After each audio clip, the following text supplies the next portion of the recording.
Hello student, मैं shine Luthra. आज हम करेंगे क्लास 7 का chapter number 5 line and angles की एक्सरसाइज 5.2, जिसका हमारा फर्स्ट क्वेश्चन है state the property that is used in each of the following statement.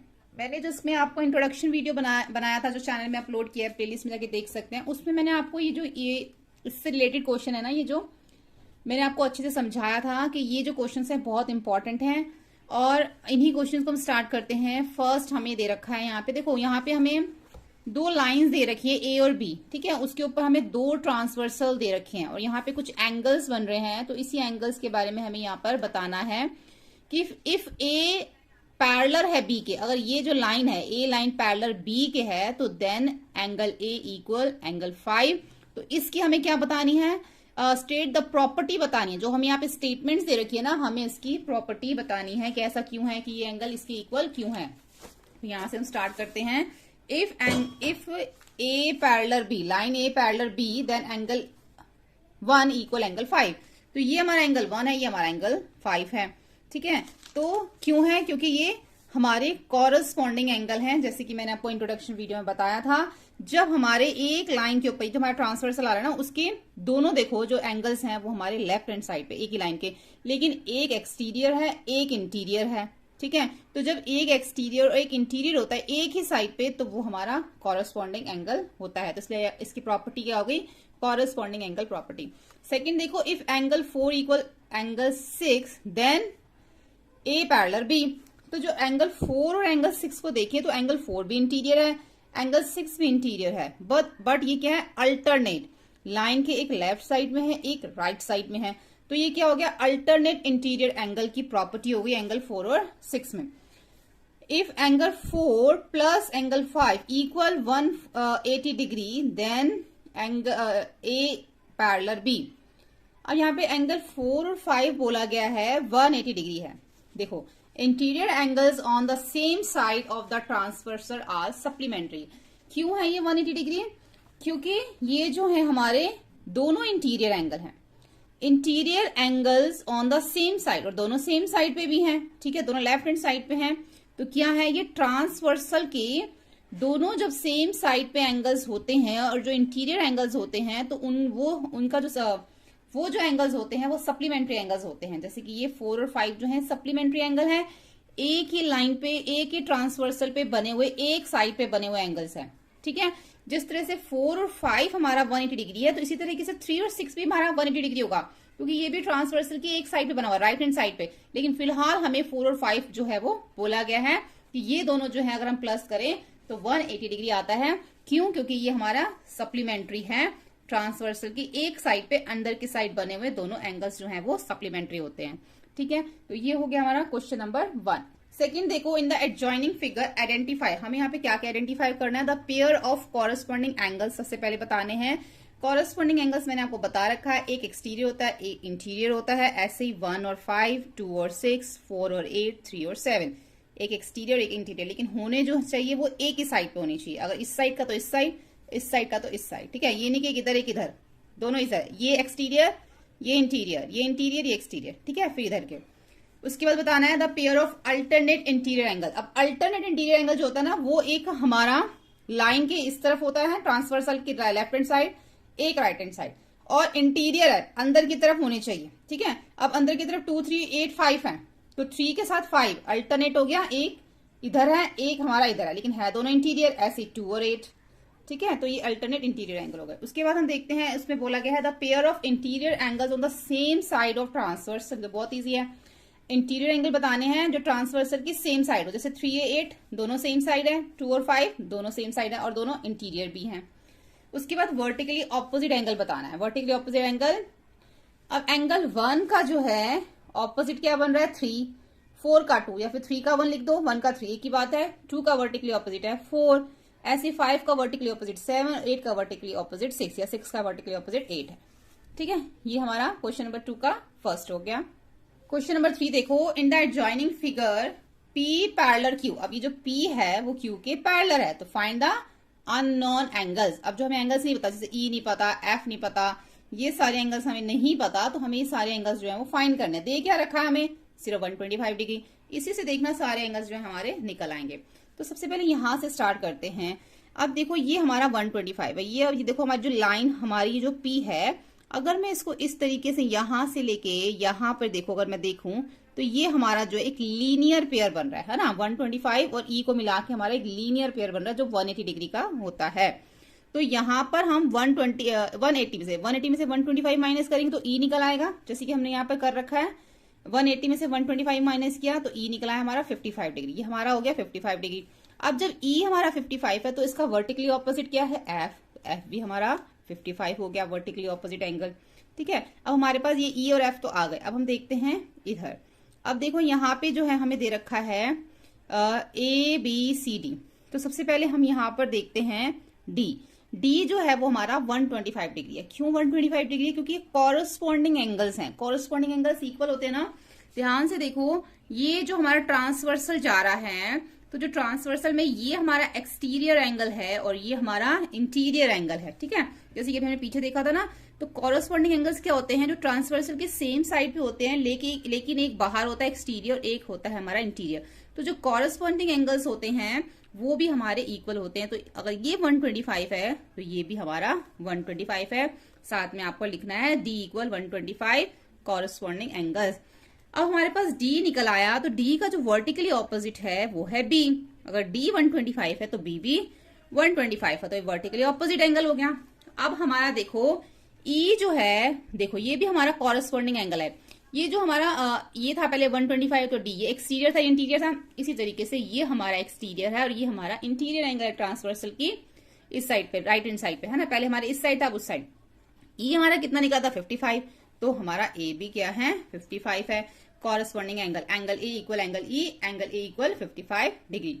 अब अगर हमारा एंगल A निकल आया तो उसके वर्टिकली ऑपोजिट क्या है, C है। A के वर्टिकली ऑपोजिट C है, तो एंगल C क्या हो गया हमारा, वर्टिकली ऑपोजिट एंगल, ये भी हमारा 55 हो गया। हैंस इसलिए हम यहाँ पे नीचे सारा लिख देंगे, A 55, B 125, C 55, D 125, E 55, F 55 degree.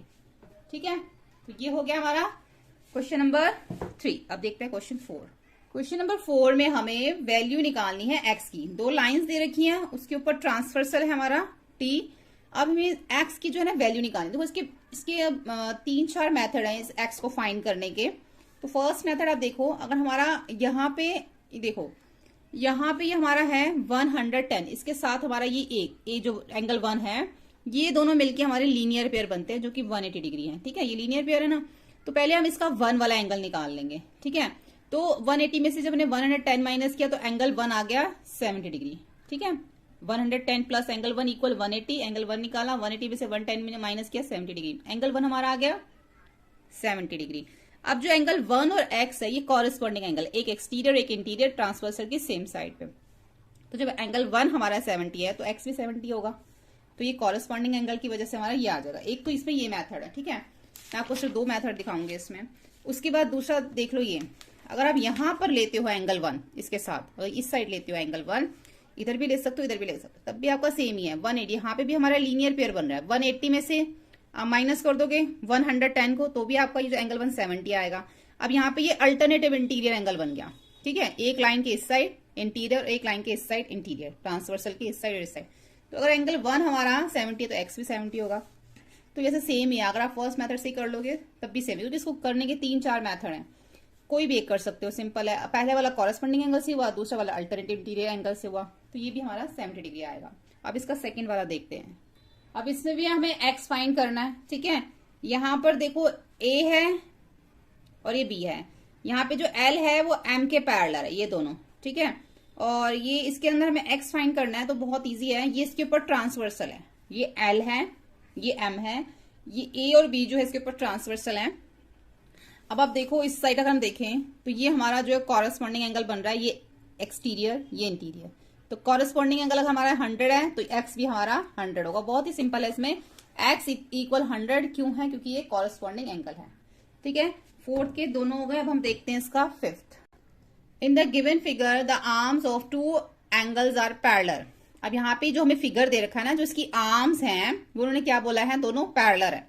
ठीक है, इस फिगर में इसमें और इसमें ये दोनों आर्म्स जो हैं वो पैरेलल हैं। If A B C 70 degree, अगर ए बी सी 70 है तो डी जी और इसके साथ आएगा हमारा सी, ये वाला DGC। पहला है ABC और दूसरा है DGC, यानी कि ये जो है ये इसके पैरेलल है, ये इनकी AB और जो DG हैं वो दोनों पैरेलल हैं। अब हमें ये वाला एंगल जो है बताना है।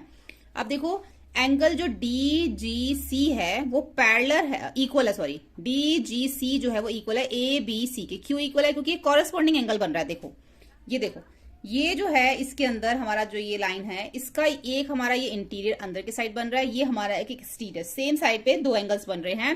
तो एक कॉरेस्पॉन्डिंग एंगल होने की वजह से B जो है वो G के इक्वल हो गया, इसलिए जो DGC है वो इक्वल हो गया 70 डिग्री। इसी तरीके से हमारा एंगल DEF, अब देखो यहां पर ये जो लाइन है, अब यहां पर ये एक्सटीरियर है, ये इंटीरियर है, तो जब यहां पर ये एंगल G 70 डिग्री है तो E भी हमारा 70 डिग्री हो गया। इसलिए एंगल DEF इक्वल है DGC के, क्योंकि कॉरेस्पॉन्डिंग एंगल है इसलिए DEF भी हमारा 70 डिग्री हो गया। ठीक है, इसका सेकंड देखते हैं। अच्छा, यहाँ पे हमारे दोनों पार्ट्स हो गए हैं इसके। अब हम देखते हैं क्वेश्चन नंबर 6। क्वेश्चन नंबर 6 में है in the given figure below, in the given, हाँ, decide whether L is parallel to M। अब हमें इसके अंदर बताना है कि जो L है वो M के पैरेलल है, ये हमें इसके अंदर बताना है। तो देखो यहाँ पर हमें ना दो दे रखे एंगल, एक हमें दे रखा है ये देखो ये लाइंस हैं, ये ऊपर ट्रांसवर्सल है N। अब ये हमारा दोनों ही इंटीरियर एंगल हैं, ठीक है। तो एक 126 डिग्री है 44। अगर हम इन दोनों को प्लस करते हैं और अगर हमारा 180 डिग्री आता है तो ये दोनों क्या है फिर हमारे, वो हमारे पैरेलल होते हैं। तो देखो यहाँ पे हम देखते हैं जब हमने इन दोनों को प्लस किया तो हमारा ये 170 डिग्री आया, 180 डिग्री नहीं आया। Since the sum of interior angle on the same side of transversal is not equal to 180। हमने जब इन दोनों को प्लस किया तो ये हमारा 180 डिग्री नहीं आया। Therefore L is not the parallel to M, इसलिए L जो है वो M के पैरेलल नहीं है। अगर ये दोनों हमारे 180 डिग्री आ जाते तो ये हमारा जो है वो पैरेलल होता, क्योंकि ट्रांसवर्सल की दोनों साइड पे इंटीरियर जो एंगल्स होते हैं उनका सम होता है 180 डिग्री। ठीक है, तो ये हमारा नहीं आया, मैंने आपको इंट्रोडक्शन वीडियो में भी बताया था इसके बारे में। इसका सेकंड देखते हैं। सेकंड में भी हमें बताना है कि इसके अंदर L जो है वो M के पैरेलल है कि नहीं है। अब यहाँ पे देखो हमें यहाँ पे ये हमारा L है, ये हमारा M है, उसके ऊपर ये N क्या हमारा ट्रांसवर्सल है। अब यहाँ पे ये वाला एंगल हमें 75 दे रखा है और एक ये दे रखा है, ठीक है। ये एक्सटीरियर है, ये इंटीरियर है, लेकिन ये ट्रांसवर्सल की इस साइड पे और ये हमारा दूसरी साइड पे। अब इसके साथ जो है ना हम लीनियर पेयर लेंगे, एंगल 1 लेंगे, तो ये हमारा 180 डिग्री में से जब हम माइनस करेंगे तो हमारा एंगल 1 आ जाएगा 105। अब ये हमारा 105 आ जाएगा, ठीक है। ये 105 हो गया, ये 75, 180 में से माइनस किया। अब ये जो हमारा जो एंगल 1 है वो आया हमारा 105, सेम नहीं आया ना, 75 नहीं आया। Since the corresponding angles are not equal there is L is not parallel to M। यहाँ पे जो हमारा जो कॉरेस्पॉन्डिंग एंगल है, देखो अगर ये हमारा 75 डिग्री आ जाता तो ये जो है इसके कॉरेस्पॉन्डिंग एंगल बनता है ना, क्योंकि ये ट्रांसवर्सल है, एक एक्सटीरियर एक इंटीरियर। ये हमारा 75 डिग्री नहीं आया तो ये इसके इक्वल नहीं हुआ। अगर ये एंगल इसके इक्वल आ जाता तो ये कॉरेस्पॉन्डिंग एंगल्स इक्वल हो जाते, बराबर हो जाते, तो L जो है M के इक्वल होता, लेकिन अभी पैरेलल होता। लेकिन अभी हमारा दोनों सेम नहीं आया, इसलिए L जो है वो M के पैरेलल नहीं है। Since the corresponding angles are not equal therefore L is not parallel to M। इसी तरीके से थर्ड वाला सेम है, यहाँ पे भी मैं L और M का पैरेलल बताना है कि नहीं है। अब यहाँ पर अगर हम देखें तो ये अगर हम ये हमारा लीनियर पेयर बन रहा है 180 डिग्री, 180 डिग्री से 123 डिग्री माइनस करेंगे तो ये हमारा आया 57 डिग्री। अब देखो यहाँ पर जो है हमारा कॉरेस्पॉन्डिंग एंगल 57 एक्सटीरियर और ये भी हमारा 57 आ गया माइनस करने पे, है ना। तो ये भी 57 हो गया, ये भी 57 हो गया, तो ये हमारा अब L जो M के पैरेलल है। सेकंड पार्ट में क्या हुआ था, सेम नहीं आया थे कॉरेस्पॉन्डिंग एंगल, लेकिन यहाँ पर हमारे सेम आ गए। जब हमने 180 में से 123 माइनस किया तो एंगल 157 आ गया। Since the corresponding angles are equal therefore L is parallel to M। अब देखो इसमें फोर्थ जो है इसका लास्ट है, यहाँ पे भी हमें यही बताना है, ठीक है। अब यहाँ पे हमें जो ये एंगल दे रखा है और ये एंगल दे रखा है, अब इसके साथ ये हमारा कॉरेस्पॉन्डिंग एंगल बनेगा। अगर हमारा ये पूरा का पूरा लीनियर पेयर 180 डिग्री का जो है उसमें से 98 माइनस करेंगे तो यहाँ पे हमारा 82 आ रहा है माइनस करने पे। अगर यहाँ पे हमारा 72 आता ना तो फिर हमारा L जो M के पैरेलल हो जाता, क्योंकि कॉरेस्पॉन्डिंग एंगल्स फिर सेम हो जाते, इक्वल हो जाते। अब दोनों जो है इक्वल नहीं हुए, क्योंकि माइनस करने पे तो 82 आया, तो 82 और 72 इक्वल तो नहीं है, therefore L is not parallel to M। ठीक है, यहाँ पर हमारी जो एक्सरसाइज और चैप्टर 5.2 कंप्लीट हो जाता है। होपफुली आपको हमारी वीडियो हेल्पफुल लगी हो। सभी वीडियोस आप चैनल की प्लेलिस्ट में जाके देख सकते हैं। डिस्क्रिप्शन बॉक्स में भी आपको वीडियोस मिल जाएंगी। वीडियो हेल्पफुल लगे तो प्लीज लाइक से सब्सक्राइब करें। Thank you.